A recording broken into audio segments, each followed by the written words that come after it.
ഇന്നൊരു ദുരന്ത കഥയുമായിട്ടാണ് ഞാൻ നിങ്ങളുടെ മുമ്പിലേക്ക് എത്തുന്നത്. ഞാനിപ്പോൾ ഉള്ളത് കംബോഡിയൻ തലസ്ഥാനമായിട്ടുള്ള നോംപെൻ നഗരത്തിലാണ്. നോംപെൻ നഗരത്തിലെ ജിനോസൈഡ് മ്യൂസിയം കാണാൻ വേണ്ടിയാണ് ഞാനിന്ന് വന്നിരിക്കുന്നത്. എന്ന് പറഞ്ഞു കഴിഞ്ഞാൽ നമ്മൾ അങ്കോർ വാറ്റ് പോയപ്പോഴത്തേക്കിനും ഞാൻ നിങ്ങളോട് പറഞ്ഞിരുന്നു, ഇവിടുത്തെ 1975 മുതൽ 79 വരെയുള്ള കാലഘട്ടത്തിൽ ഇവിടെ ഭരിച്ചിരുന്ന ഖമർ റോജ് എന്ന് പറയുന്ന ആ ഒരു കമ്മ്യൂണിസ്റ്റ് പാർട്ടിക്കാർ ഇവിടെ ഉണ്ടായിരുന്ന 8 മില്യൺ ആളുകളിലെ 3 മില്യൺ ആൾക്കാരെ കൊന്നൊടുക്കിയ കഥയെപ്പറ്റി ഇല്ലേ, അതിൻ്റെ ഒരു സൂചന ഞാൻ തന്നായിരുന്നു. യെസ്, ആ കൊന്നൊടുക്കിയ സ്ഥലം കാണാനും അതേപോലെ തന്നെ അവരുടെ കിരാതമായിട്ടുള്ള അവർ അഴിഞ്ഞാടിയ ആ സംഭവങ്ങൾ നടത്തിയ സ്ഥലം കാണാനും വേണ്ടിയാണ് ഞാനിന്ന് പോകുന്നത്. അപ്പോൾ നമ്മുടെ കൊച്ചി ടു ലണ്ടൻ യാത്ര ഇപ്പോൾ എത്തിയിരിക്കുന്നത് കംബോഡിയൻ തലസ്ഥാന നഗരത്തിലാണ്. ടെക് ട്രാവലിറ്റിൻ്റെ പുതിയ വീഡിയോയിലേക്ക് നിങ്ങൾക്കേവർക്കും സ്വാഗതം.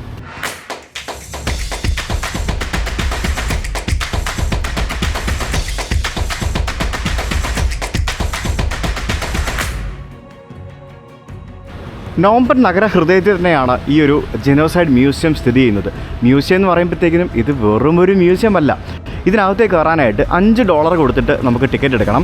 ഓഡിയോ ഗൈഡ് വെച്ച് വേണമെങ്കിൽ $10 കൊടുക്കണം. ഈ കാണുന്നത് നിങ്ങൾക്ക് കണ്ടു കഴിഞ്ഞാൽ ശരിക്കും ഒരു സ്കൂള് പോലെ ഇല്ലേ? അതെ, ശരിക്കും ഇതൊരു സ്കൂള് തന്നെയായിരുന്നു. ഇവിടുത്തെ ഒരു സ്കൂളാണ് ഖമർ റോജിൻ്റെ പട്ടാളക്കാർ ഒരു പ്രിസണാക്കി മാറ്റിയത്. യെസ്, ഇത് സത്യം പറഞ്ഞു കഴിഞ്ഞാൽ ഇത് ഒരു പ്രിസണായിരുന്നു. പ്രിസൺ എന്ന് മാത്രം പറയാൻ പറ്റത്തില്ല, ഒരു ഇൻ്ററഗേഷൻ സെൻറ്റർ അല്ലെങ്കിൽ ഒരു ഡിറ്റൻഷൻ സെൻറ്റർ എന്നൊക്കെ വേണമെങ്കിൽ നമുക്ക് പറയാം. ഖമർ റോജിൻ്റെ കാലഘട്ടത്തിൽ ഏകദേശം 20,000-ഓളം ആളുകളെ ക്രൂരമായിട്ട് കൊല്ലുന്നതിന് മുമ്പായിട്ട് ക്രൂരമായിട്ട് ഡിറ്റൻഷൻ ചെയ്ത് ഇൻ്ററഗേഷൻ ചെയ്ത് ശരിക്കും ഹ്യൂമൻ എക്സ്പെരിമെൻറ്റ്സ് വരെ, ഹ്യൂമൻ ബോഡിയിലുള്ള എക്സ്പെരിമെൻറ്റുകൾ വരെ ഇവിടെ നടത്തപ്പെട്ടിട്ടുണ്ടെന്നാണ് പറയുന്നത്. അതിൻ്റെ ക്രൂരതകളെന്ന് പറഞ്ഞു കഴിഞ്ഞാൽ നിങ്ങൾ ഫുഡ് കഴിച്ചുകൊണ്ടിരിക്കുമ്പോഴാണെങ്കിൽ ചിലപ്പോൾ ഈ വീഡിയോ കണ്ടാൽ നിങ്ങൾക്ക് സഹിക്കത്തില്ല. കാരണം അത്ര ഭയങ്കര ക്രൂരമായിട്ടുള്ള പ്രവൃത്തികളാണ് അവന്മാർ അന്നിവിടെ ചെയ്തത്. അപ്പോൾ അതിൻ്റെ കഥകളും പിന്നെ ഇതിൻ്റെ വിശേഷങ്ങളുമാണ് ഞാൻ ഇന്നത്തെ വീഡിയോയിൽ നിങ്ങളെ കാണിക്കാൻ പോകുന്നത്. അപ്പോൾ ഞാനിവിടെ കയറി വന്ന് ടിക്കറ്റൊക്കെ എടുത്ത് നമുക്ക് ടിക്കറ്റ് കാണിച്ചിട്ട് ഉള്ളിലേക്ക് പ്രവേശിക്കാം. അകത്തേക്ക് കയറി വരുമ്പോഴത്തേക്കിനും എന്താ മനോഹരമായിട്ടുള്ളൊരു സ്കൂൾ ബിൽഡിങ്ങിൻ്റെ കോംപ്ലക്സ് പോലെ തന്നെ തോന്നുന്ന ഒരു സ്കൂൾ അങ്കണം. പക്ഷേ ഈ സ്കൂൾ അങ്കണം എന്ന് പറയുന്നത് ലോകം കണ്ടതിൽ വെച്ചിട്ട് ക്രൂരതയുടെ അങ്ങേയറ്റ സംഭവങ്ങൾ നടന്ന ഒരു സ്ഥലമാണ് എന്ന് പറഞ്ഞു കഴിഞ്ഞാൽ നിങ്ങൾ വിശ്വസിച്ചേ മതിയാവുള്ളൂ.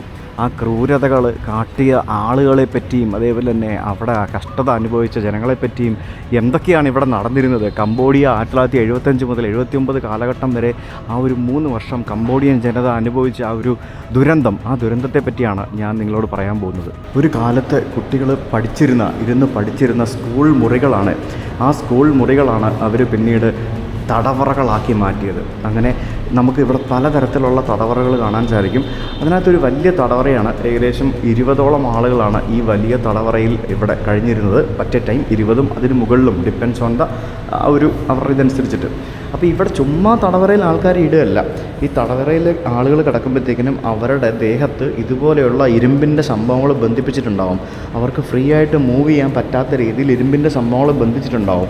അപ്പോൾ ഇതുപോലെയുള്ള ഒരു കട്ടിലിൽ അവസാനമായിട്ട് ഇവിടെ കൊല്ലപ്പെട്ട 14 പേരിൽ ഉള്ള ഒരാളുടെ ഒറിജിനൽ ചിത്രമാണ് ഇവിടെ ഇവർ പ്രദർശിപ്പിച്ചിരിക്കുന്നത്.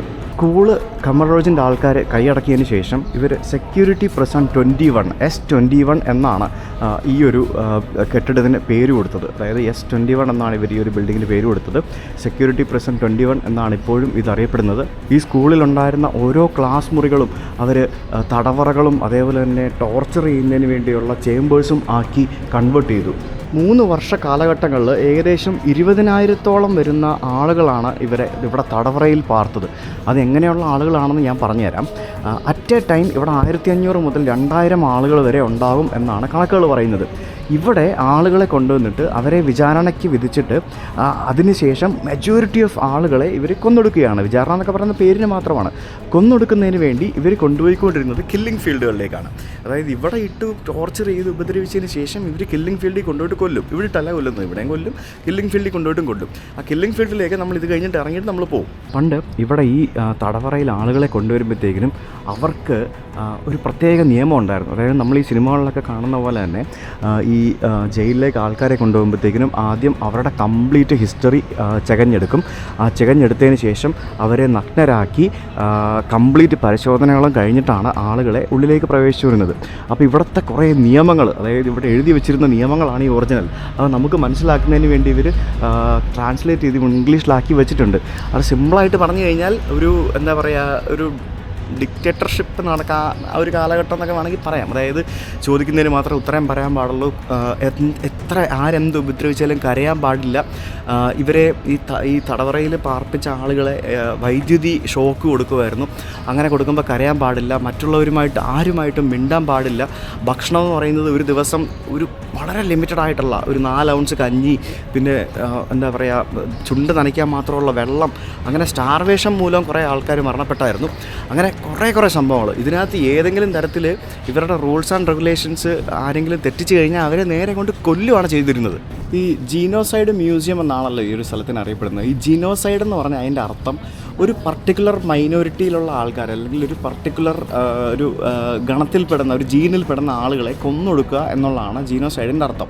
അപ്പോൾ ഈ ഖമർ റോജിൻ്റെ കാലഘട്ടത്തിൽ ഇവരുടെ പരിപാടി എന്ന് പറയുന്നത് വിദേശ ശക്തികളെയും അതേപോലെ തന്നെ വിദേശ ഇൻഫ്ലുവൻസ് ഉള്ള ആളുകളെയും അതേപോലെ തന്നെ അങ്ങനെയുള്ള പല രീതിയിലുള്ള ആളുകളെ നശിപ്പിച്ച് ഈ രാജ്യം ഒരു എന്താ പറയുക ഇവരുടെ കൈപ്പിടിയിൽ ഒതുങ്ങുന്ന രീതിയിൽ നിർത്തുന്ന രീതിയിൽ ഇവിടുത്തെ ആളുകൾ മാത്രം മതി, അങ്ങനെയുള്ളൊരു വല്ലാത്തൊരു വൃത്തികെട്ടൊരു ചിന്താഗതിയുള്ള ആൾക്കാരായിരുന്നു ഈ ഖമർ റോജിൻ്റെ ആൾക്കാർ.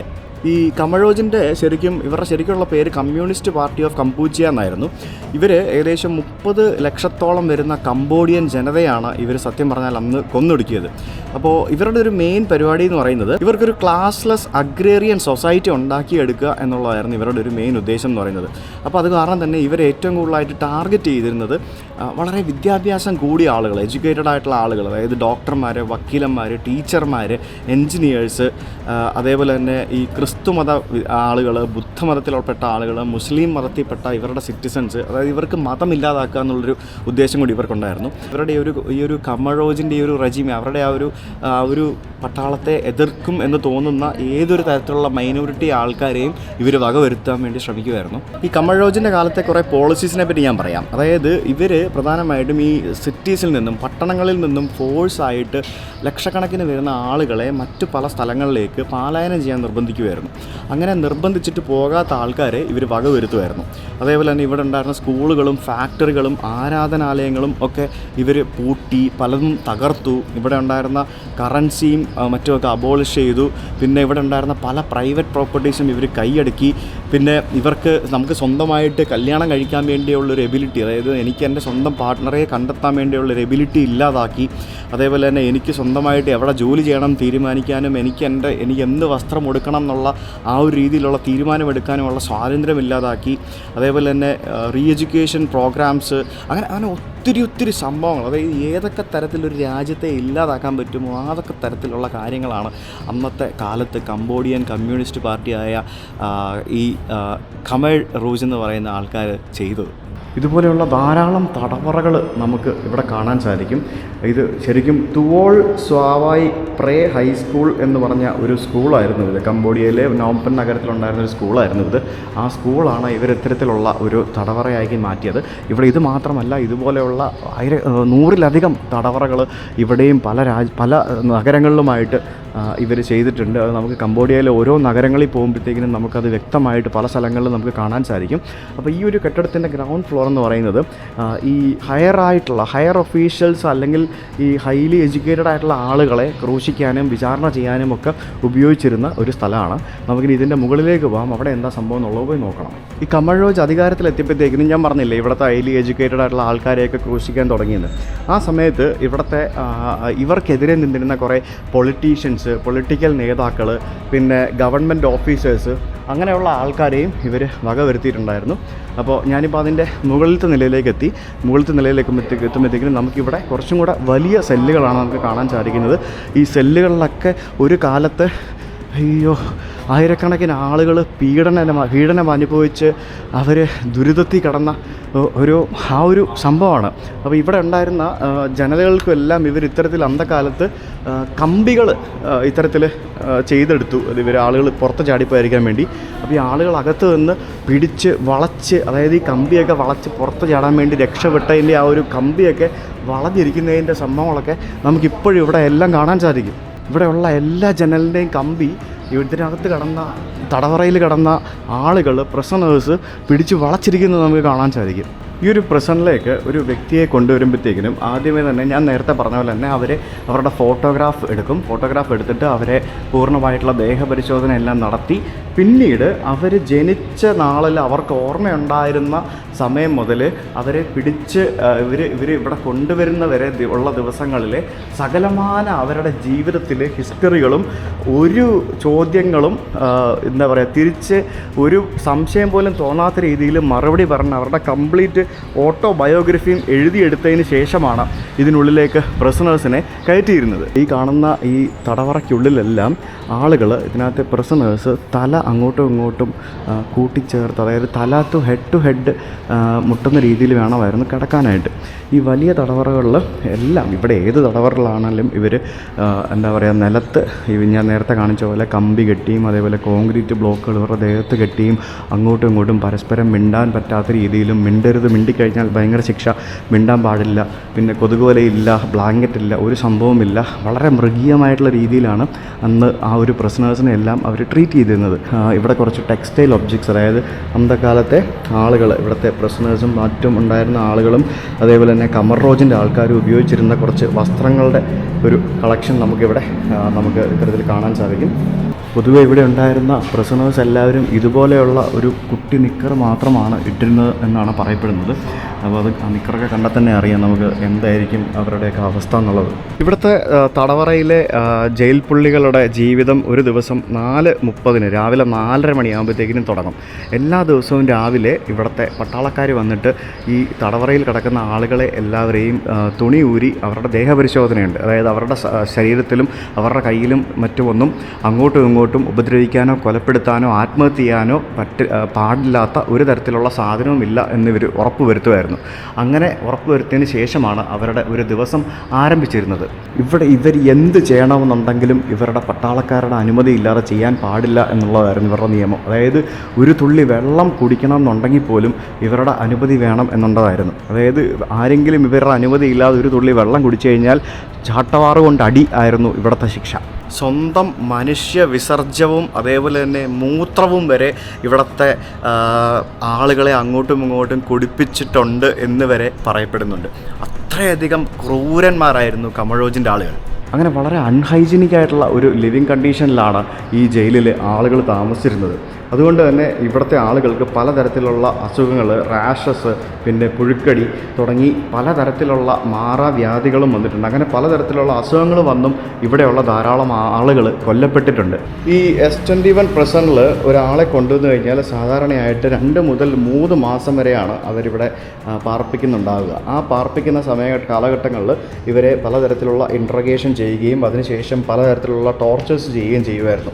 ഈ ടോർച്ചേഴ്സ് എന്നൊക്കെ പറഞ്ഞു കഴിഞ്ഞാൽ ഇവരെന്തെങ്കിലും തരത്തിലുള്ള കുറ്റങ്ങളുണ്ടെങ്കിൽ, അല്ലെങ്കിൽ ഇവരുടെ മേലെ കുറ്റമൊന്നുമില്ല എന്നാലും കുറ്റാരോപിതരാക്കുകയാണെങ്കിൽ അത് കൺഫസ് ചെയ്യിപ്പിക്കുന്ന രീതിയിൽ പലതരത്തിലുള്ള ടോർച്ചേഴ്സ് ഇവരുടെ ഭാഗത്തുനിന്നുണ്ടായിരുന്നു. അതായത് ഇലക്ട്രിക് ഷോക്കുകൾ കൊടുക്കുക, പിന്നെ ഈ മെറ്റൽ ചൂടാക്കിയിട്ട് ശരീരത്തിൽ വെച്ച് പഴപ്പിക്കുക, പിന്നെ പലതരത്തിലുള്ള തൂക്കിയിടുന്ന മാർഗ്ഗങ്ങൾ ഉപയോഗിക്കുക, പിന്നെ പല ഉപകരണങ്ങൾ വെച്ച് ഇവരെ മർദ്ദിക്കുക, അങ്ങനെ തുടങ്ങി നമ്മളൊന്നും വിചാരിക്കാൻ പറ്റില്ലാത്ത, ശരിക്കും ഒരു ഹ്യൂമൻ റൈറ്റ്സിൻ്റെ കംപ്ലീറ്റ് ഒരു വയലേഷൻ സംഭവങ്ങളാണ് അന്നകാലത്ത് 3 വർഷം ഇവിടെ നടന്നിരുന്നത്. ഈ ഖമർ റോജിൻ്റെ പട്ടാളത്തിൽ ഈ സ്ത്രീകളെ റേപ്പ് ചെയ്യാൻ പാടില്ല എന്നുള്ളൊരു നിയമം ഉണ്ടെന്നുണ്ടെങ്കിൽ പോലും അതൊന്നും ഇവർ കേട്ടിട്ടുണ്ടായിരുന്നില്ല. ഇവിടുത്തെ പട്ടാളക്കാർ ഇവിടുത്തെ സ്ത്രീകളെ റേപ്പ് ചെയ്ത് കൊലപ്പെടുത്തുക വരെ ചെയ്തിട്ടുണ്ട്. പലതരത്തിലുള്ള ക്രൂര പീഡനങ്ങൾ ആൺകുട്ടികളും വലിയ ആൾക്കാരും പെണ്ണുങ്ങളും കൊച്ചു കുഞ്ഞുങ്ങളും കൊച്ചു പൈതങ്ങൾ 5-6 മാസം പ്രായമുള്ള കൊച്ചു കുട്ടികൾ വരെ അനുഭവിച്ചിട്ടുണ്ട്. ഇനി മറ്റൊരു ഇൻട്രസ്റ്റിംഗ് സംഭവം പറയാം. ഇവരുടെ മെഡിക്കൽ യൂണിറ്റ്, അതായത് ഇവർക്കിവിടെ ഒരു മെഡിക്കൽ യൂണിറ്റ് ഉണ്ടായിരുന്നു. ഈ ഒരു മെഡിക്കൽ യൂണിറ്റ് ഏകദേശം 100-ലധികം വരുന്ന ഇവിടുത്തെ പ്രിസണേഴ്സിനെ ബ്ലീഡിങ് ടു ഡെത്ത്, അതായത് രക്തം വാർന്ന് മരിക്കാൻ വിട്ടു എന്നാണ് പറയപ്പെടുന്നത്. പലതരത്തിലുള്ള ഹ്യൂമൻ എക്സ്പെരിമെൻറ്റ്സ്, മെഡിക്കൽ എക്സ്പെരിമെൻറ്റ്സ് നടന്നിരുന്നു ഇവിടെയുള്ള പ്രിസണേഴ്സിൻ്റെ മുകളിൽ എന്നാണ് പറയപ്പെടുന്നത്. അതുമാത്രമല്ല, ഇവിടുത്തെ ആളുകളെ അനസ്തേഷ്യ പോലും കൊടുക്കാതെ ഇവരെ ശരീരം കീറി മുറിച്ച് ശരീരത്തിനുള്ളിൽ നിന്നും പലതരത്തിലുള്ള ഓർഗൻസ് പുറത്തെടുത്ത് അങ്ങനെ നമ്മളൊന്നും ചിന്തിക്കാൻ പറ്റാത്ത പല സംഭവങ്ങൾ ഇവിടെ നടന്നിട്ടുണ്ട്. ആലോചിച്ച് കൊല്ലാതെ, ഒരു മനുഷ്യനെ കൊല്ലാതെ, അയാളെ മയക്കുക പോലും ചെയ്യാതെ അയാളുടെ ശരീരം കീറി മുറിച്ച് അകത്തുനിന്ന് ഓരോ ഓർഗൻസ് പുറത്തെടുക്കുക എന്നൊക്കെ പറയുമ്പോഴത്തേക്കിനും, അങ്ങനെ കൊല്ലുക എന്നൊക്കെ പറയുമ്പോഴത്തേക്കിനും എന്ത് ക്രൂരന്മാരായിരുന്നല്ലേ. ഇവിടെ ജയിലിൽ കൊണ്ടുവന്ന സമയത്ത് ഇവിടുത്തെ ആളുകളെ ഇവരെടുത്ത ഫോട്ടോസാണ് ഈ കാണുന്നത്. നെഞ്ചത്ത് നമ്പരൊക്കെ ഉണ്ട്, കണ്ടോ. ഇതിൽ ഈ കിട്ടിയ ഫോട്ടോസ് വെച്ചിട്ടാണ് പലതും കൗണ്ട് എടുത്തിരിക്കുന്നത്. ഇതിൽ നശിപ്പിച്ച് കളഞ്ഞ ഫോട്ടോസും കിട്ടാത്ത ബാക്കിയുള്ള പല സംഭവങ്ങളും ഉണ്ട്. ഇപ്പോഴും 3 മില്യൺ ആളുകളെ കൊന്നു എന്നൊക്കെ പറയുന്നത് ഒരു കണക്ക് മാത്രമാണ്, കിട്ടിയ തെളിവുകളുടെ അടിസ്ഥാനത്തിൽ വെച്ചിട്ട്. അതിലും കൂടുതൽ ആളുകൾ കൊല്ലപ്പെട്ടിട്ടുണ്ട് എന്നാണ് ഇപ്പോഴും ആളുകൾ പറയുന്നത്. അന്നത്തെ കാലത്ത് ഈ തെണ്ടികൾ ഇവിടെയുള്ള ആൾക്കാരുടെയൊക്കെ ഫോട്ടോസ് എടുത്ത് വെച്ചിരുന്നതുകൊണ്ട് ഇതൊക്കെ തെളിവുകളായിട്ട് കിട്ടുന്നു. ഇതിപ്പോൾ റീസെൻ്റായിട്ട് നടന്ന സംഭവങ്ങളായതുകൊണ്ട് ഒന്ന് ആലോചിച്ച് നോക്കി, എന്തോരം പാവപ്പെട്ട മനുഷ്യർ, കൊച്ചു കുട്ടികൾ മുതൽ വലിയ വലിയ ആൾക്കാർ വരെ, ഇവിടുത്തെ ഒരു വലിയൊരു വിഭാഗം ജനത്തെ ഇവർ കൊന്നൊടുക്കി എന്ന് പറയുമ്പോഴത്തേക്കിനും അത് എന്താല്ലേ. ഇതൊക്കെ പറയുമ്പോഴത്തേക്കും സത്യം പറഞ്ഞാൽ ദേഷ്യം വന്നിട്ട് വാമ്പാരം വന്നിട്ട് ഇതൊക്കെ കാണുമ്പോഴത്തേക്കിനും തല്ലിക്കൊല്ലാൻ തോന്നുന്നുണ്ടല്ലോ അതിനെ. പക്ഷേ ഓൾറെഡി തല്ലിക്കൊന്നു. അതിൻ്റെ കഥ ഞാൻ പറയാം. ഇവിടെ മൃതശരീരങ്ങളുടെ ഫോട്ടോ ആണോ എന്ന് ചോദിച്ചു കഴിഞ്ഞാൽ അല്ല. ചാകാറായിട്ട് ഇവിടെ നിന്ന് കൊല്ലാനായിട്ട് കൊണ്ടുപോകുന്ന സമയത്ത്, അതായത് കില്ലിംഗ് ഫീൽഡിലേക്ക് കൊല്ലാനായിട്ട് കൊണ്ടുപോകുന്ന സമയത്ത് എടുത്ത ചിത്രങ്ങളാണ് നമുക്കിവിടെ കാണാൻ സാധിക്കുന്നത്. കാണാം ഓരോ ആളുകളും എന്താണ് അവരുടെ അവസ്ഥ എന്നുള്ളത്. എൻ്റെ ദൈവമേ. ഇതൊക്കെയാണ് അന്നത്തെ കാലത്ത് ഈ ജയിലിൻ്റെ ഉള്ളിൽ ആളുകളെ ബന്ധിപ്പിച്ചിരുന്ന ഇരുമ്പ് റോഡുകളെന്ന് പറയുന്നത്. ഇതാണ് സംഭവം, കണ്ടല്ലേ. ഇരുമ്പ് റോഡുകളാണ് ഈ കാണുന്നത്.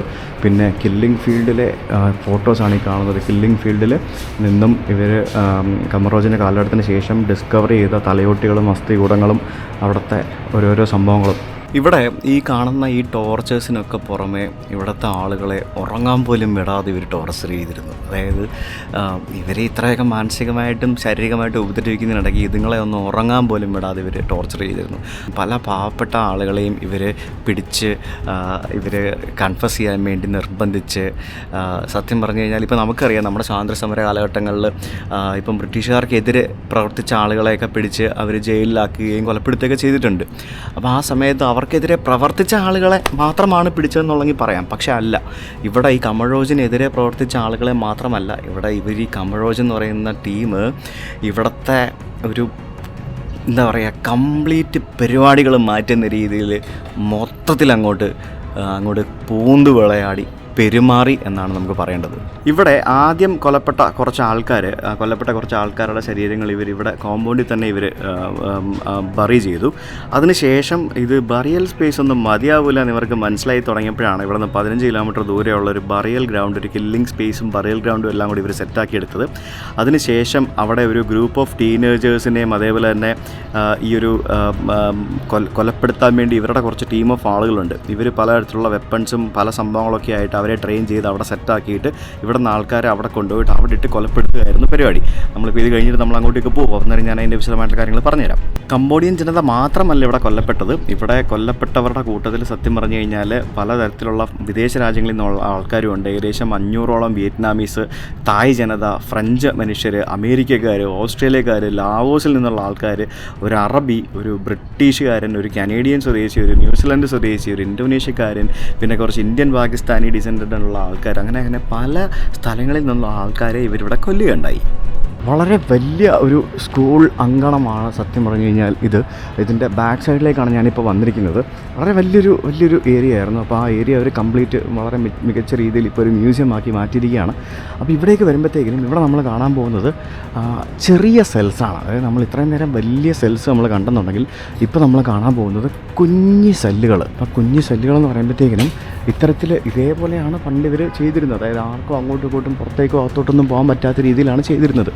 അപ്പോൾ അതിൻ്റെ ഉള്ളിലേക്ക് ഞാൻ കയറുമ്പോഴത്തേക്കിനും നമുക്ക് കാണാൻ സാധിക്കുന്ന ഒരു വലിയ ക്ലാസ് മുറി. ആ വലിയ ക്ലാസ് മുറി അവിടെ ഇതുപോലെയുള്ള ഇഷ്ടികകൾ കെട്ടി ചെറുതും വലുതുമായിട്ടുള്ള പല സെല്ലുകൾ ഇവരുണ്ടാക്കി. ഓരോ സെല്ലിനും വാതിലുകളും മറ്റ് സംഭവങ്ങളൊക്കെ ഉണ്ടായിരുന്നു. എന്നിട്ട് ഈ സെല്ലിനകത്തൊക്കെ ആളുകളെ കുത്തി നിറച്ചിട്ടിരുന്നു. അതായത് അങ്ങോട്ടും ഇങ്ങോട്ടും പരസ്പരം സംസാരിക്കാതിരിക്കാനും മറ്റുമൊക്കെ ആയിട്ട് പലതരത്തിലുള്ള സെല്ലുകൾ ഇവിടെ ചെയ്തിരുന്നു. ഇത് കണ്ടില്ലേ? അതായത് ഇവിടെ ഇതുപോലെയുള്ള ഇത് ഇവരുടെ ദേഹത്ത് കെട്ടിയാണ് സത്യം പറഞ്ഞ് വെച്ചിരുന്നത്. ഇത് ചിലപ്പോൾ ഇവർക്ക് വെള്ളം അങ്ങനെ എന്തെങ്കിലും റേഷനായിട്ട് വെള്ളം കൊടുത്തിരുന്ന പരിപാടികളൊക്കെ ആയിരിക്കാം. ഇവർക്കൊന്നും മലമൂത്ര വിസർജനം ചെയ്യാൻ വേണ്ടിയുള്ള സൗകര്യങ്ങളോ സ്ഥലം പോലും ഉണ്ടായിരുന്നില്ല. പിന്നെ ഇത്രയധികം ഹ്യൂമൻ റൈറ്റ് വയലേഷൻ ഇവിടെ നടക്കുമ്പോഴത്തേക്കിനും അതൊക്കെ എങ്ങനെ ചെയ്യാൻ പറ്റും, എന്തൊക്കെ രീതിയിൽ ഇവിടുത്തെ ആളുകളെ ഉപദ്രവിക്കാൻ പറ്റും, ടോർച്ചർ ചെയ്യാൻ പറ്റും എന്നൊക്കെയുള്ളതാണ് സത്യം പറഞ്ഞു കഴിഞ്ഞാൽ നമുക്കിവിടെ കാണാൻ സാധിക്കുന്നത്. ശരിക്കും ആ ക്ലാസ് മുറികളുടെ ആ ഒരു ഭിത്തി ഇങ്ങനെ പൊളിച്ച് ഇത്തരത്തിൽ ഇങ്ങനെ അങ്ങോട്ടും ഇങ്ങോട്ടും കംപ്ലീറ്റ് കണക്ടിവിറ്റി കൊടുത്ത് ഇതുപോലെയുള്ള എത്ര കുഞ്ഞു സെല്ലുകളാണ് ഇവർ ഇതിനകത്ത് ചെയ്തെടുത്തതെന്ന് നോക്കി. ആളുകളുടെ എണ്ണം കൂട്ടുന്നതിന് വേണ്ടിയും ആളുകളെ അക്കോമഡേറ്റ് ചെയ്യുന്നതിന് വേണ്ടിയും അത് ഏതൊക്കെ രീതിയിൽ എന്തൊക്കെ പരിപാടികളാണ് ആ 3 വർഷം കൊണ്ട് ഈ തെണ്ടികൾ ഇവിടെ ചെയ്തതെന്ന് കണ്ടു കഴിഞ്ഞാൽ ഉണ്ടല്ലോ, സത്യം പറഞ്ഞു കഴിഞ്ഞാൽ ഭ്രാന്തായി പോകും. ഇങ്ങനെയുള്ള സംഭവങ്ങളൊന്നും ഇനി ലോകത്ത് വേറെ എവിടെ ഇതുപോലെയൊന്നും ഉണ്ടാവരുതേ എന്ന് തന്നെ നമുക്ക് പ്രാർത്ഥിക്കാം. ഈ ഒരു ജയിലിൽ 1720 ജീവനക്കാർ അറ്റ് എ ടൈം ഉണ്ടായിരുന്നു എന്നാണ് നമുക്ക് മനസ്സിലാക്കാൻ സാധിക്കുന്നത്. അതിൽ 300ഓളം വരുന്ന ആൾക്കാർ ഓഫീസ് സ്റ്റാഫും പിന്നെ ബാക്കിയുള്ള ഇൻറ്റേർണൽ വർക്ക് ഫോഴ്സ് ആൾക്കാരും ഇൻട്രഗേറ്റ് ചെയ്യാനും ബാക്കിയുള്ള മറ്റൊക്കെയുള്ള ആൾക്കാർ. ഇതിനകത്ത് 1400ഓളം വരുന്ന ആൾക്കാർ ജനറൽ വർക്കേഴ്സ്. അതായത് ജനറൽ വർക്കേഴ്സ് എന്ന് പറയുമ്പോഴത്തേക്കിനും ഈ പ്രിസണിൽ കൊണ്ടുവന്ന ജയിൽ പുള്ളികളുടെ അല്ലെങ്കിൽ പ്രിസണിൽ താമസിക്കുന്ന ആളുകളുടെ തന്നെ കുടുംബങ്ങളിൽ നിന്നും അക്വയർ ചെയ്തുകൊണ്ട് വന്ന കുട്ടികളും മറ്റുള്ള വ്യക്തികളും തന്നെ ആയിരുന്നു ഇവിടെ ജോലി ചെയ്തുകൊണ്ടിരുന്നത്. ഈ പ്രസിഡന്റ് ഈ ഒരു സെല്ലിൻ്റെ പ്രധാന ചീഫ് എന്ന് പറയുന്നത് കാങ് കെക് ലു എന്ന് പറയുന്നൊരു വ്യക്തിയായിരുന്നു. അദ്ദേഹത്തിൻ്റെ പേര് ശരിക്കും പല പേരുകളുണ്ട്. കോമ്രേഡ് ഡച്ച് എന്നും അറിയപ്പെടുന്നുണ്ട്. അദ്ദേഹമാണ് സത്യം പറഞ്ഞു കഴിഞ്ഞാൽ ഈ ഒരു പ്രസൺ എന്ന് പറയുന്ന സംഭവം. അതായത് നമ്മൾ ഈ കാലാപാനി കണ്ടിട്ടില്ലേ, കാലാപാനിയിലെ അമരീഷ് പുരിനെ കണ്ടിട്ടില്ലേ? ആ അമരീഷ് പുരിയുടെ കഥാപാത്രമായിരുന്നു ഈ പറഞ്ഞ ഖാൻ എന്ന് പറഞ്ഞ പുള്ളി. ആ പുള്ളി ഒരു ഒന്നൊന്നര സംഭവമാണ്. ശരിക്കും പുള്ളി ഒരു ചൈനീസ് ഒറിജിനിലുള്ള ആളാണ്. അദ്ദേഹത്തിൻ്റെ ഫാമിലി പണ്ട് കംബോഡിയയിലേക്ക് കുടിയേറി വന്ന ആൾക്കാരാണ്. പുള്ളി ചെറുപ്പം മുതൽ പല അത്യാവശ്യം നല്ല വിദ്യാഭ്യാസത്തോടെ നല്ല കാര്യങ്ങളായിട്ട് പഠിച്ച് വളർന്നൊരു വ്യക്തി. ഒരു മാത്തമാറ്റിക്സ് ടീച്ചറായിരുന്നു. അയാൾ ഈ കമഴോജ് പ്രസ്ഥാനത്തിൽ എത്തിപ്പെടുകയും ഈ ഒരു പ്രസ്ഥാനത്തിൻ്റെ ഇൻറ്റേർണൽ സെക്യൂരിറ്റി ബ്രാഞ്ചിൻ്റെ തലവനായിട്ട് മാറിയ ഒരു വ്യക്തിയാണ്. ഇദ്ദേഹമാണ് ഈ ഒരു 20,000-ഓളം വരുന്ന ആൾക്കാരെ ഈ ജയിലിട്ട് പീഡിപ്പിച്ചതിൻ്റെ പ്രധാന ഒരു ആളെന്ന് പറയുന്നത്. ഇദ്ദേഹത്തിൻ്റെ ഒരു വലിയ രസകരമായിട്ടൊരു കഥയുണ്ട്. ഇദ്ദേഹം 1942 ജനിച്ച ആളാണ്. ഇദ്ദേഹം മരണപ്പെട്ടത് 2020 കോവിഡിൻ്റെ സമയത്താണ്. ഈ കമഴോജിൻ്റെ ആ ഒരു കാലഘട്ടത്തിൻ്റെ അവസാനം ഈ വിയറ്റ്നാമൊക്കെ വന്ന് ഈ ഒരു ഇവിടെ ഇത് വേറൊരു രീതിയിൽ മാറിക്കഴിഞ്ഞാൽ പിന്നെ വിയറ്റ്നാം പട്ടാളമൊക്കെ കയറി വന്ന് ഈ കമഴോജിനെ തകർത്തതിന് ശേഷം ഈ കമഴോജിൻ്റെ കാലഘട്ടത്തിൻ്റെ അവസാനം ഈ പുള്ളി എന്ത് ചെയ്തെന്ന് പറഞ്ഞു കഴിഞ്ഞാൽ, ഈ പുള്ളി ചെറുപ്പം മുതലേ പല പേരിൽ പല വ്യക്തിത്വങ്ങളിൽ ഇങ്ങനെ മാറി നടക്കുന്നൊരു പുള്ളിയായിരുന്നു. ഈ പുള്ളി തായ്ലൻഡിലേക്ക് നൈസായിട്ട് സ്കൂട്ടായി. തായ്ലൻഡിലെ പല ഗ്രാമങ്ങളിൽ പോയിട്ട് ഏകദേശം 20 വർഷത്തോളം ഇങ്ങേര് പല ഐഡൻറ്റിറ്റിയിൽ ജീവിച്ചു. നാലിച്ചോക്കണം, 20 വർഷത്തോളം പല ഐഡൻറ്റിറ്റിയിൽ അവിടെ സ്കൂൾ നടത്തിയും കുട്ടികളെ മാത്തമാറ്റിക്സ് പഠിച്ചും പിന്നെ അവിടെ വേറെ പല പരിപാടികൾ നടത്തിയും വളരെ മാന്യനായിട്ട് നല്ലൊരു വ്യക്തിയായിട്ട് ഇങ്ങേര് തായ്ലൻഡിൽ പല ഭാഗങ്ങളിലായിട്ട് ജീവിച്ചു. എന്നിട്ട് 20 കൊല്ലം കഴിഞ്ഞപ്പോഴത്തേക്കിന് ഇങ്ങേരുടെ കോൺഫിഡൻസ് വർദ്ധിച്ച് എന്ത് ചെയ്ത് ഇങ്ങേര് പതുക്കെ തിരിച്ച് നേരെ കംബോഡിയയിലേക്ക് വന്ന് ഇവിടുത്തെ സംഭവങ്ങളെല്ലാം കെട്ടടങ്ങിയതിന് ശേഷം 20 കൊല്ലത്തിന് ശേഷം 1999-2000 കാലഘട്ടത്തിൽ ഇങ്ങേര് നൈസായിട്ട് തിരിച്ച് കംബോഡിയ വന്നിട്ട് ഇങ്ങേരുടെ ഫാമിലിയുടെ കൂട്ടത്തിൽ ഇയാൾ ജീവിക്കാൻ തുടങ്ങി. ആ സമയത്ത് ഇയാൾ എപ്പോഴും ഇങ്ങനെ മാർക്കറ്റിൽ കൂടെ നടക്കുന്ന സമയത്ത് ഒരു ഫോട്ടോഗ്രാഫർ ഇയാളെ ഐഡൻറ്റിഫൈ ചെയ്തു. ഈ ഫോട്ടോഗ്രാഫർ പണ്ട് ഇയാളെ ഇവിടെ ജയിലിൽ വന്നിട്ട് അയാളൊരു ജേർണലിസ്റ്റ് എന്നതായിരുന്നു. ജയിലിൽ വന്ന് അയാളെ ഇൻ്റർവ്യൂ ചെയ്തും ഇയാളുടെ കുറേ ഫോട്ടോസൊക്കെ എടുത്തിട്ടുണ്ട്. അയാൾക്ക് ഭയങ്കര ഓർമ്മയായിരുന്നു. ഇയാളിത് ഐഡൻറ്റിഫൈ ചെയ്തു. ഇയാളിത് അറിയിച്ച് അവസാനം ഇയാളെ ഇവിടുത്തെ ഭരണകൂടം പിടികൂടി കഴിഞ്ഞാൽ പിന്നെ എന്താ സംഭവിക്കുക? ഇയാൾ ഇത്രയും പേരെ കൊന്നൊടുക്കിയ ആളല്ലേ, വല്ലാത്ത ക്രിമിനലല്ലേ. ഇയാൾക്കെതിരെ കേസെടുത്ത് ഇയാളെ ജയിലിലടച്ചു. അങ്ങനെ ഏകദേശം ഒരു 10 വർഷത്തോളം നീണ്ടു നിന്ന ഒരു വിചാരണയ്ക്ക് ശേഷം ഇങ്ങേരെ 30 വർഷത്തെ ജയിൽവാസത്തിനായിട്ട് വിട്ടു. എനിക്ക് തോന്നുന്നു ഇവർക്കിവിടെ ഈ ഡെത്ത് പെനാൽറ്റി ഇല്ലെന്നാണ് എനിക്ക് തോന്നുന്നത്. ഏകദേശം 30 വർഷത്തെ ജയിൽ പെനാൽറ്റിക്കായിട്ട് വിട്ടു. അത് പിന്നെ ഇടയ്ക്ക് 5 വർഷം കുറച്ചു, അത് പിന്നെ കൂട്ടി എന്നൊക്കെ പറഞ്ഞിട്ട് അങ്ങനെ കുറച്ച് സംഭവങ്ങളൊക്കെ നടന്നു. ഇയാൾ കുറ്റം സമ്മതിച്ചു. അന്ന് ഇവിടെ ചെയ്ത പല ക്രൂരതകളുടെയും തെളിവുകൾ സഹിതം ഇയാൾ കോടതിക്ക് മുന്നിൽ ഇയാൾ നിരത്തി. എന്നിട്ട് അവസാനം ഇങ്ങനെ എങ്ങനെ മരിച്ചതെന്നല്ലേ, കോവിഡ് പിടിച്ച്. കോവിഡിൻ്റെ സമയത്ത് 2020 നവംബർ മാസത്തിൽ എന്തോ ആണ് കോവിഡ് വന്ന് മാറി കഴിഞ്ഞപ്പോൾ ഇയാൾക്ക് മറ്റേ ഈ ശ്വാസകോശ സംബന്ധമായിട്ടുള്ള രോഗം പിടിച്ചിട്ട് ഇയാൾ ആശുപത്രി വെച്ച് തട്ടിപ്പോയി. ഇയാളെ യാതൊരുവിധ റിലീജിയസ് ആയിട്ടുള്ള ബഹുമതികളും കൊടുക്കാതെ ഇയാളെ ഇവരെ എവിടെയോ കുഴിച്ചിട്ട്, അതാണ് അയാളുടെ അന്ത്യം. ആ മനുഷ്യനെ കൊല്ലാൻ പറ്റിയില്ല. അവസാനം കോവിഡ് വരേണ്ടി വന്നു ആ പന്ന തെണ്ടിയെ കൊല്ലാനായിട്ട്. താഴത്തെ നിലയിൽ നമ്മൾ ശരിക്കും ബ്രിക്ക് കൊണ്ടുണ്ടാക്കിയ തടവറകളാണ് കണ്ടതെന്നുണ്ടെങ്കിൽ, മുകളിലത്തെ നിലയിൽ നമുക്ക് കാണാൻ സാധിക്കുന്നത് തടി കൊണ്ടുണ്ടാക്കിയ കുഞ്ഞ് തടവറകളാണ്. അതായത് പണ്ടത്തെ ക്ലാസ് റൂമുകൾ ഇവരിത്തരത്തിലുള്ള വുഡൻ തടവറകളാക്കി മാറ്റി എന്നാണ് നമുക്കിവിടെ കാണാൻ സാധിക്കുന്നത്. ഇത് കുറച്ചും കൂടെ നമുക്ക് ഒരു ഭീകരത കാണുന്നുണ്ട്. ഇവിടെ നിൽക്കുമ്പോഴത്തേക്കിനും നമുക്കതിൻ്റെ ഡോറുകളും മറ്റുമൊക്കെ കാണാം. ഈ ഡോർ ഇതിങ്ങനെ അടച്ചു കഴിഞ്ഞാൽ ഇതിനകത്തുകൂടെ മാത്രമേ നമുക്ക് അകത്ത് പുറത്തുമൊക്കെ കാണാൻ പറ്റുള്ളൂ. പൂർണ്ണമായിട്ടും ഇരുട്ടാണ്. എത്ര ആളുകളായിരിക്കും ഓരോ തടവറകളിലും കഴിഞ്ഞിട്ടുള്ളത് എന്ന് നമുക്ക് സത്യം പറഞ്ഞു കഴിഞ്ഞാൽ ഇവിടെ വന്ന് കാണുമ്പോഴത്തേക്കിനും അന്നത്തെ ആളുകളുടെ ആ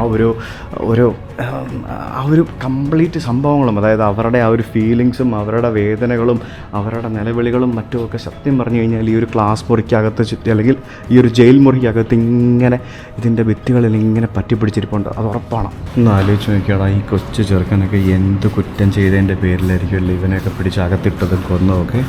ഈ കുഞ്ഞു പിള്ളേരെയൊക്കെ നോക്കി ഒരു ജനതയെ മൊത്തം ഇല്ലാതാക്കുക എന്നുള്ള ഒറ്റ ഉദ്ദേശമായിരുന്നു അവന്മാർക്കുണ്ടായിരുന്നത്. ഇവിടെ S21 പ്രിസണിൽ ഈ തടവറയിൽ കിടക്കുന്ന ആളുകളെ, ജയിൽ പുള്ളികളെ കുളിപ്പിച്ചുകൊണ്ടിരുന്നത് ഇത്തരത്തിലാണത്രേ. കൊച്ചു കുട്ടികളെ അവരുടെ കയ്യിൽ നിന്നും സെപ്പറേറ്റ് ചെയ്തെടുത്തുകൊണ്ട് പോകുന്നു. അതേപോലെ തന്നെ ആളുകളെ ഇത്തരത്തിൽ തൂക്കിയെടുത്ത് അവരെ നഗ്നരാക്കി അവരെ ക്രൂശിച്ചുകൊണ്ട് തൂക്കിയെടുത്തുകൊണ്ട് പോകുന്ന രീതി, ഇവരുടെ കാല് കെട്ടി കഴുത്തറക്കുന്ന രീതി, കൈകാലുകൾ കെട്ടി ഇത്തരത്തിൽ തൂക്കിയിടുന്ന രീതി, വെള്ളത്തിൻ്റെ ഇതിനകത്ത് തല മുക്കി അവരെ ഇതൊക്കെ ഈ വിചാരണ ചെയ്യുന്നതിൻ്റെ ഭാഗമായിട്ട് ചെയ്യുന്ന മൂന്നാം മുറകളാണ് ഈ കാണുന്ന സംഭവങ്ങൾ. ചാട്ടവാറടി, ഇത് ഈ പലതരത്തിലുള്ള മൂന്നാം മുറകൾ ചെയ്യുന്നതിൻ്റെ മെഷീൻസ് ആയിരുന്നു ഈ കാണുന്നതൊക്കെ. ഇപ്പോൾ ഈ കാണുന്നത് ഈ നഖം വെട്ടുന്ന മെഷീനായിരുന്നു. അതായത് കൈ അതിനകത്ത് വെച്ചിട്ട് നഖം വെട്ടുന്നതല്ല, മറ്റേ നഖം വലിച്ചെടുക്കുന്നൊരു പരിപാടി ഉണ്ടല്ലോ, ആ നഖം വെട്ടുന്ന മെഷീന്. പിന്നെ ഇതിനകത്ത് മറ്റേ ഈ നമ്മൾ ഈ സിനിമയിലൊക്കെ കണ്ടിട്ടില്ലേ ഈ കാലിലടിക്കുന്ന പരിപാടി, ഈ പോലീസ് സ്റ്റേഷനിലൊക്കെ ഉരുട്ടൽ അങ്ങനത്തെ പരിപാടികളൊക്കെ ചെയ്തുകൊണ്ടിരുന്ന മൂന്നാം മുറകളും മറ്റ് പല പരിപാടികളും ചെയ്തുകൊണ്ടിരുന്ന ഓരോ ഇവരുടെ യന്ത്രങ്ങളാണ് ഇവിടെ നമുക്ക് കാണാൻ സാധിക്കുന്നത്. ഇവിടെയും കാണാം നമുക്ക് ഒരു കൂട്ടം തലയോട്ടികൾ ഇങ്ങനെ അടുക്കി വെച്ചിരിക്കുന്നത്. എനിക്ക് തോന്നുന്നു ഇതുപോലെ ഏറ്റവും കൂടുതൽ തലയോട്ടികൾ നമുക്ക് കാണാൻ സാധിക്കുന്ന ഒരു രാജ്യം കംബോഡിയയാണെന്നാണ് എനിക്ക് തോന്നുന്നത്. ഇതിങ്ങനെ ഡിസ്കവർ ചെയ്തിട്ട് ഇതെല്ലാം കൂടെ ഇങ്ങനെ ചില്ലും കൂട്ടിനകത്തിട്ട് മോണുമെൻ്റായിട്ട് ഇവർ വെച്ചിരിക്കുകയാണ്. ഓരോ ആളുകളുടെ പണ്ടത്തെ കൊല വിളിച്ച കംബോഡിയൻ ജനതകളുടെ തലയോട്ടികൾ. 1979 ഇവിടുത്തെ ഖമർ റൂജിനെ അടിച്ചമർത്തിയതിന് ശേഷം എടുത്തൊരു ചിത്രമാണിത്. സാൽവേഷൻ ആർമി രക്ഷപ്പെടുത്തിയ 4 കുട്ടികൾ ഈ ഒരു ഭാഗത്തുനിന്ന്, ഈ ഒരു തടവറയിൽ നിന്നും അതേപോലെ തന്നെ ഇവിടെ നിന്നും ഖമർ റൂജിൻ്റെ കയ്യിൽ നിന്ന് രക്ഷപ്പെടുത്തിയ 4 കുട്ടികളുടെ ചിത്രങ്ങളാണ് നമുക്കിവിടെ കാണാൻ സാധിക്കുന്നത്. ഒരു കാലത്ത് വിദ്യാർത്ഥികൾ കളിച്ച് രസിച്ച് പഠിച്ച് നടന്നിരുന്ന ആ ഒരു സ്കൂള് അവരൊരു പ്രസണാക്കി അതൊരു വേറെ വൃത്തികെട്ട രീതിയിലൊരു സംഭവമാക്കി മാറ്റി. ഒന്ന് ആലോചിച്ച് നോക്ക്, നഗരഹൃദയത്തിൽ എത്ര മനോഹരമായിട്ടുള്ളൊരു വിദ്യാലയമായിരുന്നു അത്. ആ ഒരു വിദ്യാലയത്തിൻ്റെ അവസ്ഥ തന്നെ, ഒരു ചരിത്രം തന്നെ മാറി മറിഞ്ഞു എന്ന് പറയുമ്പോഴത്തേക്കിനും ഇറ്റ്സ് വെരി സാഡ്. അപ്പോൾ ഇനി നമുക്ക് കാണേണ്ടതാണ് ഇവിടുത്തെ കില്ലിംഗ് ഫീൽഡ് എന്ന് പറയുന്നത്. അതായത് ഏകദേശം 14 ലക്ഷത്തോളം വരുന്ന കംബോഡിയൻ ജനതയെ, 14 ലക്ഷം ആളുകളെ കൊന്നു കുഴിച്ചിട്ട സ്ഥലം കാണാനാണ് നമ്മളിനി പോകുന്നത്. ഖമർ റൂജിൻ്റെ പട്ടാളം 13 ലക്ഷത്തിലധികം വരുന്ന ആളുകളെ കൊന്നൊടുക്കിയ ആ ഒരു കില്ലിംഗ് ഫീൽഡ് കാണാൻ വേണ്ടിയാണ് ഞാനിപ്പോൾ വന്നിരിക്കുന്നത്. ചോയിങ് എക് ജിനോസീഡൽ സെൻറ്റർ എന്നാണ് ഈ സ്ഥലത്തിൻ്റെ പേര്. 13 ലക്ഷം ആളുകളെ കൊന്നൊടുക്കിയ ആ സ്ഥലം. ഇവിടെ വരുമ്പോൾ തന്നെ ചങ്ക് പടച്ചു പോകും. ഞാനിവിടെ അകത്ത് വന്നു. $6 ഫോറിനേഴ്സിൻ്റെ ടിക്കറ്റ് എന്ന് പറയുന്നത്. $6 കൊടുത്ത് പോയി കഴിഞ്ഞപ്പോഴത്തേക്കും നമുക്ക് ഫ്രീ ആയിട്ടൊരു ഓഡിയോ ടൂറൊക്കെ കിട്ടി. ഇത് കണ്ടില്ലേ, ഇതാണ് ഓഡിയോ ടൂർ ഡിവൈസ്. ഇത് നമുക്ക് ചെവിയിലിടാം. ഇവിടെ പ്രത്യേകിച്ച് ഗൈഡിൻ്റെ ആവശ്യമൊന്നുമില്ല, നമുക്ക് വന്ന് കണ്ടിട്ട് പോകാവുന്ന ഒരു ചെറിയൊരു സ്ഥലമാണ്. ആ ഒരു കില്ലിംഗ് ഫീൽഡിലേക്ക് കയറി വരുമ്പോഴത്തേക്കിനും ഭയങ്കര ഒരു സൈലൻസാണ് നമുക്കിവിടെ ഫീൽ ചെയ്യുന്നത്. സൈലൻസ് മാത്രമല്ല, ഇവിടെ വരുന്ന ആൾക്കാരെല്ലാവരും അതനുസരിച്ചിട്ട് ആ ഒരു റെസ്പെക്റ്റ് ഇവിടെ കൊടുക്കുന്നുണ്ട്. പിന്നെ എല്ലാവരും ഓഡിയോ ഗൈഡും കേട്ട് നടക്കുകയാണ്. ഇവിടെ പ്രത്യേകിച്ച് വേറെ ഗൈഡിന് എടുക്കേണ്ട ആവശ്യമൊന്നുമില്ല. ഇവിടെ വരുമ്പോഴത്തേക്കിനും ഇവിടെ ആ ഒരു രക്തം വീണ ആ ഒരു മണം ഇപ്പോഴും വേണമെങ്കിൽ നമുക്ക് കിട്ടും എന്ന് നമുക്ക് പറയേണ്ടിയിരിക്കുന്നു. അപ്പോൾ ഇവിടെ ഒരു മെമ്മോറിയൽ സ്തൂപയുണ്ട്. ആ മെമ്മോറിയൽ സ്തൂപം നമുക്ക് അവസാനം കാണാം. അതിനകത്ത് തലയോട്ടികളും മറ്റുമൊക്കെ വെച്ചിട്ടുണ്ട്. നമ്മൾ ബത്താംബാങ്ങിൽ പോയപ്പോഴത്തേക്കിനും കണ്ടില്ലേ, അതേപോലെ വരണം. അതിന് മുൻപായിട്ട് ഈ കാണുന്ന സ്ഥലം ഇതെന്ന് പറയുന്നത് ഒരു ട്രക്ക് സ്റ്റോപ്പാണ്. അതായത് ഒരു മാസത്തിൽ 2-3 തവണയായിട്ട് ഇവിടെ ട്രക്കുകൾ വരും. അതായത് നേരത്തെ നമ്മൾ കണ്ടില്ലേ പ്രിസൺ S21 എന്ന് പറയുന്ന ആ ഒരു സ്ഥലം, അവിടെ ഡിറ്റൻഷൻ സെൻറ്ററിൽ നിന്നും അവിടെ നിന്ന് കൊണ്ടുവരുന്ന ആൾക്കാരെ, അതായത് അവിടെ ഇട്ട് പീഡിപ്പിച്ചിട്ട് ഇവരെ കൊല്ലാറാകുമ്പോഴത്തേക്കിനും ഇവരെ കൊണ്ടുവരുന്ന ആൾക്കാരെ ഇവിടേക്ക് ട്രക്കിലാണ് കൊണ്ടുവരുന്നത്. നേരത്തെ നമ്മൾ കണ്ട ഡിറ്റൻഷൻ സെൻറ്ററിൽ നിന്നും ഏകദേശം ഒരു 10 കിലോമീറ്റർ ഉണ്ടാവും ഈ കാണുന്ന കില്ലിംഗ് ഫീൽഡ്. അന്ന് ഇവിടെ കില്ലിംഗ് ഫീൽഡായിരുന്നു. ഇതൊരു വിജനമായൊരു സ്ഥലം അവർ കില്ലിംഗ് ഫീൽഡായിട്ട് എടുത്താണ്. അപ്പോൾ ഇവിടേക്ക് കൊണ്ടുവന്ന് ഈ ട്രക്ക് നിർത്തും. എന്നിട്ട് ഇവിടെ നിന്ന് ആളുകളെ ബ്ലൈൻഡ് ഫോൾഡഡ് ആയിട്ട്, അതായത് കണ്ണ് കെട്ടിയായിരിക്കും ഇവരെ ഇറക്കിക്കൊണ്ട് വരുന്നത്. ശരിക്കും അവർക്ക് നടക്കാനുള്ള ആരോഗ്യമൊന്നും ഉണ്ടാവില്ല ആ സമയത്തേക്ക്, പൊക്കിയെടുത്തുകൊണ്ടായിരിക്കും വരുന്നത്. അങ്ങനെ ഇറക്കിക്കൊണ്ട് വന്നിട്ട് അവരെ എക്സിക്യൂട്ട് ചെയ്യാൻ വേണ്ടി ഇവിടെ ഇതിൻ്റെ പല ഭാഗങ്ങളിലേക്ക് കൊണ്ടുപോകും. അത് പല രീതിയിലാണ് അവരെ കൊന്നുകൊണ്ടിരുന്നത്. അതെങ്ങനെയാണെന്നൊക്കെ ഞാൻ കാണിച്ചു തരാം. അങ്ങോട്ടേക്ക് പോകുമ്പോഴത്തേക്കിനും അതിൻ്റെ കാര്യങ്ങളൊക്കെ ഞാൻ പറഞ്ഞുതരാം. 1975 മുതൽ 79 വരെ കാലഘട്ടമാണ് ശരിക്കും കമയോജിൻ്റെ കാലഘട്ടം എന്ന് പറയപ്പെടുന്നത്. ഈ കമയോജിൻ്റെ കാലഘട്ടത്തിൽ 13,80,000 വരുന്ന കംബോഡിയൻ ജനതയെ കംബോഡിയക്കാർ തന്നെ കൊല വിളിച്ചു എന്നാണ് നമുക്ക് പറയേണ്ടിയിരിക്കുന്നത്. ശരിക്കും കമ്മ്യൂണിസം എങ്ങനെയാവരുത് എന്നുള്ളതിൻ്റെ ഏറ്റവും വലിയൊരു എക്സാമ്പിളാണ് സത്യം പറഞ്ഞാൽ കംബോഡിയ നമുക്ക് തന്നുകൊണ്ടിരിക്കുന്നത്. അപ്പോൾ ഇവിടെ വരുന്ന ട്രക്കുകളിൽ ആളുകളെ ഇവിടെ കൊണ്ട് ഇറക്കിയിട്ട് ഇവരെ ശരിക്കും ഇവിടെ വെയിറ്റ് ചെയ്യിപ്പിക്കത്തൊന്നുമില്ല, നേരെ കൊണ്ടുവന്നങ്ങ് കൊല്ലാൻ വേണ്ടിയാണ് ഇങ്ങോട്ട് കൊണ്ടുവരുന്നത്. അപ്പോൾ ഈ കൊല്ലാൻ വേണ്ടി കൊണ്ടുവരുമ്പോഴത്തേക്കിനും ചില സമയത്ത് ഒരു ദിവസം 300-ലധികം ആളുകളെ ഇവിടെ കൊലപ്പെടുത്തേണ്ട ഒരു അവസ്ഥ വന്നു. അതായത് 300-ലധികം ആളുകളെ ഒരു ദിവസം ഇവിടെ കൊല്ലേണ്ട സമയം വന്നപ്പോഴത്തേക്കിനും ഇവിടെ കൊല്ലാൻ നിൽക്കുന്ന ആൾക്കാർ, അതായത് കൊച്ചു കുട്ടികൾ മുതൽ വലിയ ആൾക്കാർ വരെ പല രീതിയിൽ ട്രെയിൻ ചെയ്തിട്ട് കൊല്ലാൻ വേണ്ടി നിൽക്കുന്ന ആൾക്കാർക്ക് അത്ര ആളുകളെ കൊല്ലാൻ പറ്റാതെ വരുമ്പോഴത്തേക്കിനും ഇതുപോലെയുള്ള ഒരു വുഡൻ ഷെൽട്ടർ, ജസ്റ്റ് ഒരു വുഡിൻ്റെ ഒരു സംഭവം ഇവിടെ ഉണ്ടായിരുന്നു.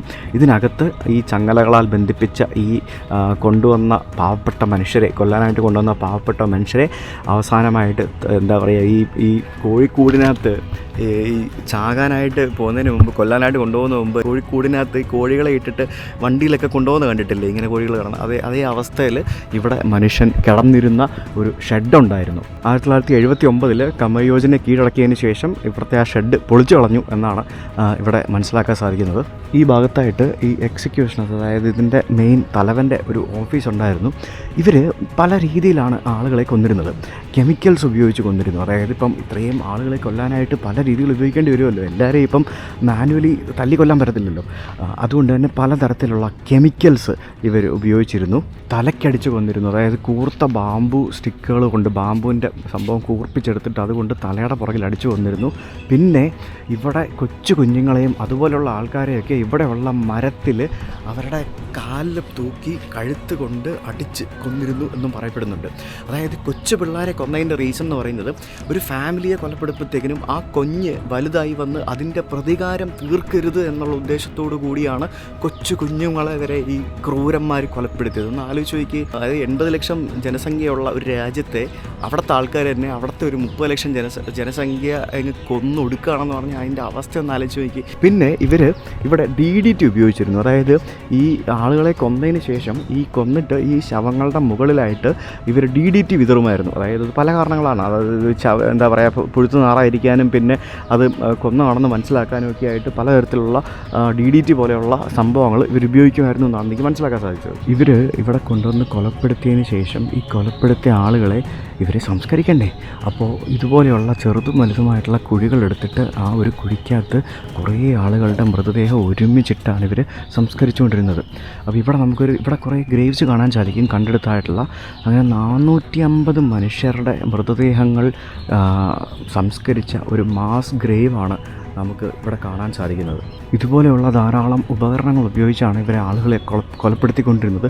അതിനകത്ത് പിക്കാസുണ്ട്, കത്തിയുണ്ട്, ചങ്ങലയുണ്ട്, മമ്മട്ടിയുണ്ട്, പിന്നെ എന്തൊക്കെ മൂർച്ചയേറിയ ഉപകരണങ്ങളുണ്ടോ അതെല്ലാം ഇവർ ഉപയോഗിച്ചിട്ടുണ്ട്. അതായത് സിമ്പിളായിട്ട് വെടിവെച്ച് കൊല്ലാവുന്ന ഒരു സംഭവം ആ ഒരു ക്രൂരത മനസ്സിലാക്കുന്നതിന് വേണ്ടി, ആ ക്രൂരത അനുഭവിക്കുന്നതിന് വേണ്ടി തച്ചു കൊല്ലുക എന്ന് പറയുമ്പോഴത്തേക്കിനും ഒന്ന് ആലോചിച്ച് നോക്കി ആ ഒരു മാനസികാവസ്ഥ.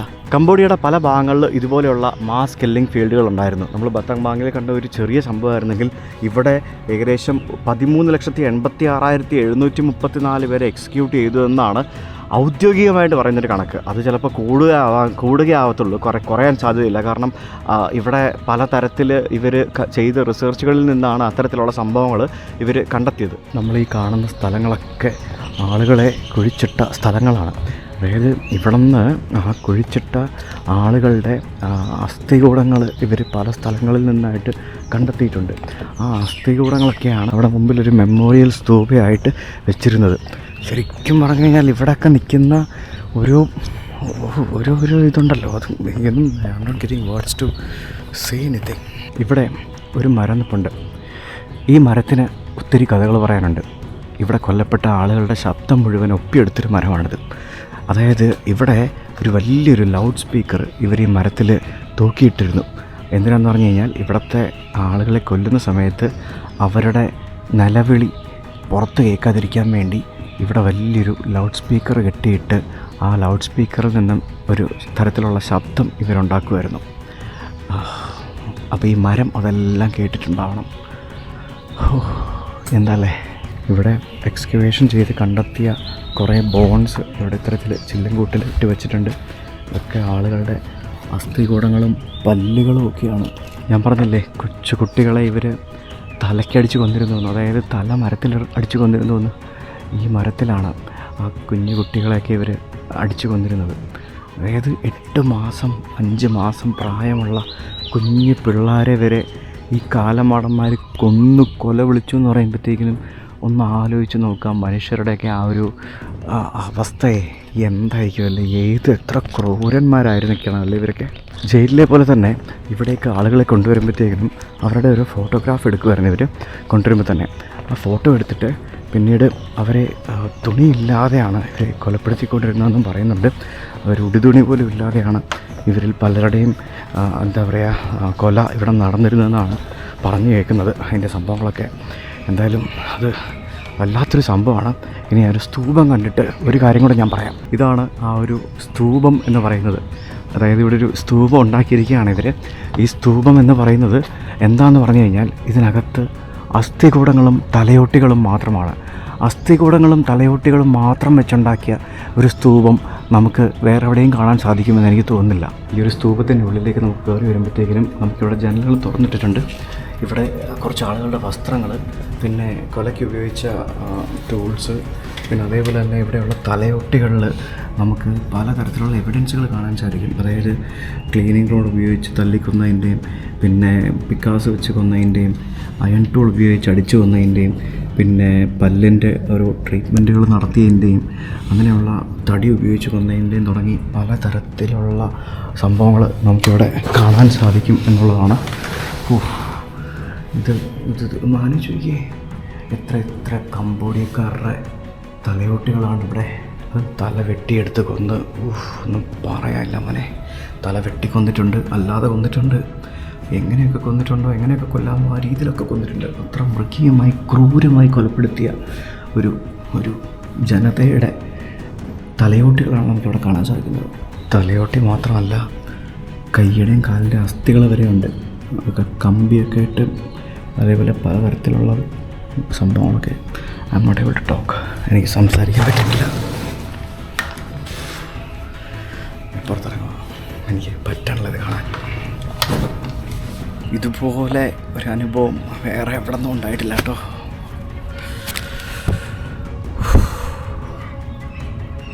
നിങ്ങൾക്ക് ചരിത്രമൊക്കെ ഭയങ്കര താല്പര്യമുണ്ടെന്നുണ്ടെങ്കിൽ കമ്പടി വരുന്നവരിവിടെയൊക്കെ വന്ന് കാണുക. എനിക്ക് ഇന്നത്തെ വീഡിയോ ചിത്രീകരിച്ചിട്ട് ഞാൻ ഇത്രയധികം വിഷമത്തോടെ വിഷമിച്ച് ചിത്രീകരിച്ചൊരു വീഡിയോ ഇല്ല എന്ന് പറയാം. കാരണം നമ്മൾ ഈ വീഡിയോ ചിത്രീകരിക്കാൻ പോകുമ്പോഴാണ് ഈ ചരിത്രം പഠിക്കുന്നതും വായിക്കുന്നതുമൊക്കെ. അപ്പോൾ ആ സമയത്ത് നമ്മളിതൊക്കെ കണ്ട് ഇതൊക്കെ വായിച്ച് ആ ഒരു ഫീലോടുകൂടി നിങ്ങളുടെ മുമ്പിലേക്ക് ഇതെത്തിക്കുമ്പോഴത്തേക്കിനും എനിക്ക് ഒന്നും പറയാൻ പറ്റണില്ല. എന്നാലും എന്താ അല്ലേ, എങ്ങനെയൊക്കെ സാധിക്കുമല്ലേ. ഇതിനപ്പുറത്തെ സംഭവങ്ങൾ നമ്മളിനി പോകുന്ന രാജ്യങ്ങളിൽ കാണാൻ വേണ്ടി ഇരിക്കുന്നു. ഓരോരോ ഡിറ്റൻഷൻ സെൻറ്ററുകളും ഓരോരോ കോൺസെൻട്രേഷൻ ക്യാമ്പുകളും അതും ഇതുമൊക്കെ. അതൊക്കെ വെച്ച് പോകുമ്പോൾ ഇതൊന്നുമല്ല. ഇപ്പോൾ ബംഗ്ലാദേശിൽ എന്താ നടന്നുകൊണ്ടിരിക്കുന്നത്, കലാപം. അത് വേറെ. എല്ലായിടത്തും ഇതൊക്കെ തന്നെ. അപ്പോൾ ഇതൊക്കെ വന്ന് കാണുക, ചരിത്രം മനസ്സിലാക്കുക. ഈ വീഡിയോ നിങ്ങൾക്ക് ഉപകാരപ്രദമായും തോന്നുകയാണെങ്കിൽ നിങ്ങളുടെ കൂട്ടുകാരിലേക്കും മറ്റൊക്കെ ഷെയർ ചെയ്ത് കൊടുക്കുക. നിങ്ങളുടെ അഭിപ്രായങ്ങൾ കമൻറ്റ് ചെയ്യുക. നാളെ കാണാൻ മറ്റൊരു വീഡിയോ ആയിട്ടും ഒരിക്കലും ബൈ ബൈ. പോലെ വീഡിയോ കഴിഞ്ഞില്ല. ഒരു സംഭവം കൂടെ കാണിച്ചു തരാം, എന്നിട്ട് വീഡിയോ അവസാനിപ്പിക്കാം. ഞാൻ പറയാൻ മറന്നുപോയായിരുന്നു ആ സംഭവം. അതായത് നമ്മൾ ആ ഒരു കില്ലിംഗ് ഗ്രൗണ്ടിൽ നിന്നും പുറത്തേക്ക് ഇറങ്ങി വരുമ്പോഴത്തേക്കും ഇവിടെ നമുക്കൊരാളെ കാണാം. അദ്ദേഹത്തിൻ്റെ പേര് സമൃദ്ധി എന്നാണ്. അദ്ദേഹം ഈ ഒരു പ്രസണിൽ നിന്നും ഈ ഒരു സംഭവത്തിൽ നിന്നും രക്ഷപ്പെട്ട ഒരു സർവൈവറാണ് അദ്ദേഹം. സോ ഇതാണ് അദ്ദേഹം. അദ്ദേഹം ഒരു പുസ്തകം എഴുതിയിട്ടുണ്ട്. ആ പുസ്തകം അദ്ദേഹം ഇവിടെ വിൽക്കുന്നുണ്ട്. That is you. Okay okay. Anyway, I need this book. Can you give me your autograph on that? A sign, signature? Yeah, please. Huh? Yeah, you can, please. അപ്പോൾ അദ്ദേഹം എഴുതിയ ഒരു പുസ്തകമാണിത്. അപ്പോൾ അദ്ദേഹത്തിന് വേണ്ടി $10 കൊടുത്ത് ഈ ഒരു പുസ്തകമെങ്കിലും വാങ്ങിച്ചില്ലെങ്കിൽ പിന്നെ എന്താ ചെയ്യുക? Thank you so much. I wish you all the best. Thank you.